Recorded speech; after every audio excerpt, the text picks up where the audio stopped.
मेरे प्यारे देशवासियों, मन की बात में अब मैं उस विषय को साझा करना चाहता हूं जिसे सुनकर हर भारतवासी का सिर गर्व से ऊंचा हो जाएगा। लेकिन इसके बारे में बताने से पहले मैं आपसे एक सवाल करना चाहूंगा। क्या आपने चराई देऊ मैदान का नाम सुना है? अगर नहीं सुना तो अब आप ये नाम बार बार सुनेंगे और बड़े उत्साह से दूसरों को बताएंगे। असम के चराई देऊ मैदान को यूनेस्को वर्ल्ड हेरिटेज साइट में शामिल किया जा रहा है। इस लिस्ट में ये भारत की 43वीं लेकिन नॉर्थ ईस्ट की पहली साइट होगी।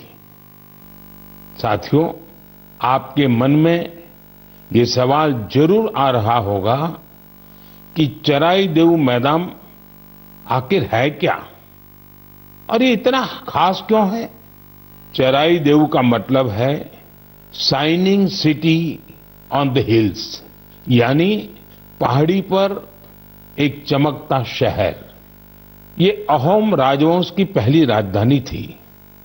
अहोम राजवंश के लोग अपने पूर्वजों के शव और इनकी कीमती चीजों को पारंपरिक रूप से मैदान में रखते थे। मैदान टीले नुमा एक ढांचा होता है जो ऊपर मिट्टी से ढका होता है और नीचे एक या उससे ज्यादा कमरे होते हैं। ये मैदान अहोम साम्राज्य के दिवंगत राजाओं और गणमान्य लोगों के प्रति श्रद्धा का प्रतीक है। अपने पूर्वजों के प्रति सम्मान प्रकट करने का ये तरीका बहुत यूनिक है। इस जगह पर सामुदायिक पूजा भी होती थी। साथियों, अहोम साम्राज्य के बारे में दूसरी जानकारियां आपको और हैरान करेगी। 13वीं शताब्दी के शुरू होकर यह साम्राज्य 19वीं शताब्दी की शुरुआत तक चला। इतने लंबे कालखंड तक एक साम्राज्य का बने रहना बहुत बड़ी बात है। शायद अहोम साम्राज्य के सिद्धांत और विश्वास इतने मजबूत थे कि उसने इस राजवंश को इतने समय तक कायम रखा।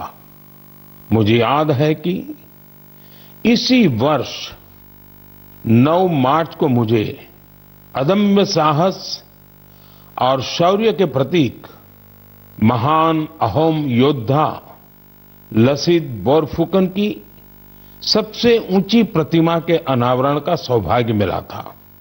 इस कार्यक्रम के दौरान अहोम समुदाय आध्यात्मिक परंपरा का पालन करते हुए मुझे अलग ही अनुभव हुआ था।